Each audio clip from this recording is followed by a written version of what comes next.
Membangkitkan ekonomi Bali bukanlah hal mudah. Terlebih lagi Bali menjadi provinsi terdampak pandemi COVID-19 paling parah di Indonesia akibat ketergantungan pada sektor pariwisata. Untuk itulah Bali perlu perlakuan khusus berbeda dibandingkan provinsi lainnya. Ketua Perhimpunan Hotel dan Restoran Tabanan I Gusti Bagus Madedamar mengatakan, ekonomi Bali tidak mungkin ditangani seperti yang dilakukan pada daerah lainnya. Tidak mungkin pola nasional disadur untuk bangkitkan Bali karena karakteristiknya jauh berbeda dengan daerah lain. Menurutnya selama ini bantuan yang digelontorkan pemerintah ke berbagai daerah di Indonesia, polanya semua sama.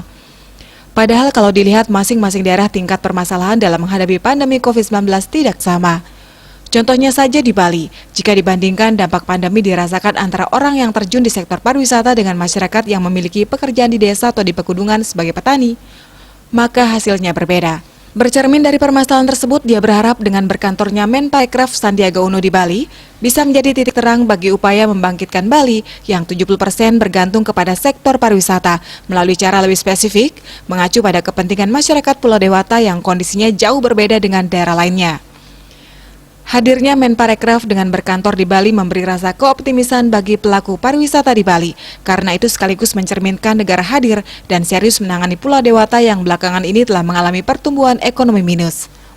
Lebih lanjut, harapnya Menparekraf bisa memiliki terobosan bagi Bali, terlebih jika bisa memperjuangkan pinjaman lunak bagi pelaku pariwisata di Bali, sesuai usulan para pelaku pariwisata sebelumnya.